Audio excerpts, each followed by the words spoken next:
with Maelle Gavet, who is the CEO of Techstars. Maelle, hello. Hi. Nice to see you. Nice to see you. Let's start with people underappreciate how big Techstars is. Give us some sense of how many companies are in your ecosystem. Yeah, so we are one of the largest pre-seed investors in the world. We have 3,000 plus companies in portfolio. This year we're going to do a little over 600 pre-seed investments, and we do that all around the world. In Canada, where we are today, in the United States, in Europe, in Africa, in Asia. So we're pretty large. One of the things that's fascinating is we're seeing this freezing of the VC market, and yet we hear so much talk about the money that's out there, the innovation that's out there. What's going on? It's a very interesting, borderline puzzling moment right now because the VC industry is flush with money. We raised a lot of money as an industry last year and the year before. Yeah. We went from fundraising every 3 to 4 years to fundraising pretty much every year. And if you look at how much has been deployed since the beginning of the year, it's more than everything that has been deployed last year already. But at the same time, investors, I think like everyone else, are just looking at inflations, are looking at rates going up, are looking at the public market valuation going down, and are, to a large extent, in a wait-and-see mode, saying, wait a minute, the valuations are probably way over where they should be. Yes, they are, which means that companies are going to have a hard time to fundraise, which means that their valuations are going to go down. Maybe we should not rush to make deals, and so we're in this wait-and-see phase right now. So how has that changed your strategy? So for us, it hasn't, because we invest so early. We're a pre-seed investor, and what we've seen is actually an increase in applications from all around the world, with founders really understanding in a very mature way, I think, that crisis is an opportunity if you want to build a sustainable, healthy company. And what we do at Techstars is we run accelerators. We give them capital. Yeah. We give them the knowledge and the structures for this accelerator bootcamp to have all the knowledge that they need, and then we put them in touch with our network where we have 6,600 mentors, 7,000 alumni, 18,000 investors, a lot of big corporations like Comcast or Sony Music or a bunch of others. And we give them all of that to give them more opportunities to succeed. And so applications have been going up, and so far so good. Does the shift in the economy or any other trends change your mindset around who or where you want to invest? No, we think that talent and ideas are honestly everywhere in the world. Opportunities are not, and Techstars is in the business of giving opportunities to these founders. So give us some sense, because you get on the front lines of seeing sort of where the world's going. What are you finding most fascinating and intriguing now in terms of what's rising on the radar screen? Yes, a lot of things. So Africa right now is an unbelievable source of talent.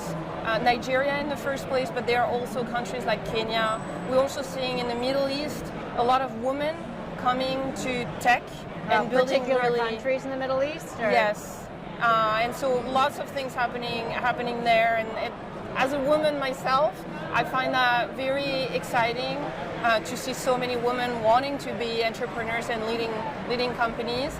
We're seeing also a lot of work in agrotech.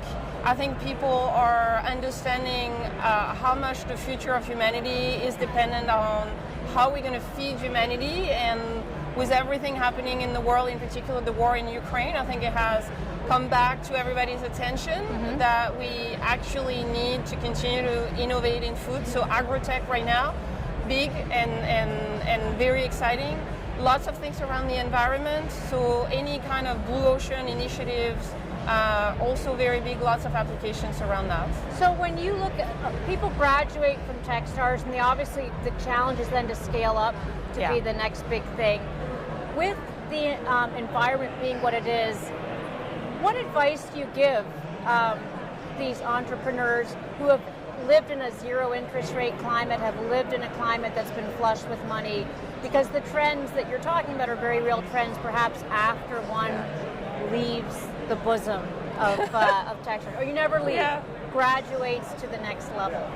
So one, you never leave, because Techstars is for life, and we do have actually follow-on programs and initiatives for them, and so they are Techstars company for the rest of their life. But your question is really the right one. We talk to them a lot about what it takes to build a financially sustainable business, and like, how do you not go into crazy run rate and totally unsustainable growth. We talked a lot to them about how to surround yourself with the right people, because no one succeeds alone, and so you need to not only have the right talent inside the company, you need to have the right board. Your board is going to be really important when you're going to go through ups and downs of a crisis. We talked to them about building the right partnership with their customers and their potential partners, and we help them build that. Are there any new pain points emerging that you're seeing? You know, again, because the environment changes very quickly. What's your biggest pain point? For these companies? Yeah, or for you. Let's talk about Techstars right now, because you have a lot of people come your way. Yes. Obviously, many on trend. Yes. Any sort of new, what are some of the areas that if you could wave a wand and change?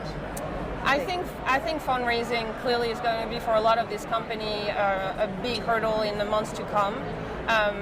And we're preparing them even more for that. In a way, it's going back to the fundamentals. Like, a due diligence shouldn't be 48 hours. Like, you should be able to talk to your future investors. Should fundraising be every year?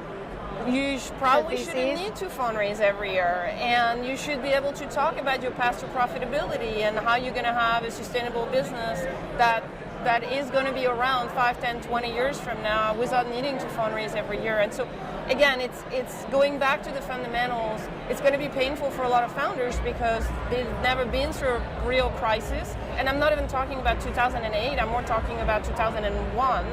And so that's going to be a lot of new things for them. And again, that's why we believe more than ever that we are important to them. I'm curious about one thing, which is, you know, we've talked about millennial founders. Now we're moving into an era of the Gen Z. Gen Z. Do you see much difference demographically in the mindset of entrepreneurs between those two levels? Because I feel like marketers make a lot of it, employers make a lot of it.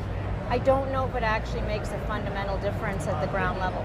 We're not seeing a lot of differences in terms of how they behave. We do see a difference in terms of what they want the impact of their company to be.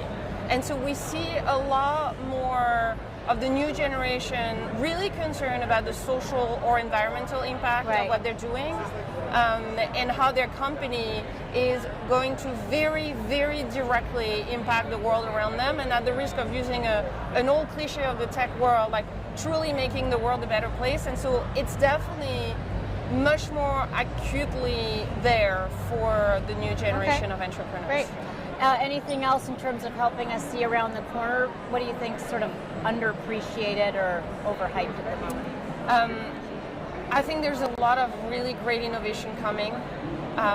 We talked about agrotech, we talked about environment. I think there is a lot also happening in the fintech area, in the education Crypto still area. have a second life to it? Blockchain will for sure have a second life to it. Web3 is just at the beginning, and if you look at every big innovation, starting with Web 1, it went through phases, and so that's like we're going through one of these phases. We deeply believe at Techstars that there's more to come. And so I'm generally optimistic, but that reset is going to take some time.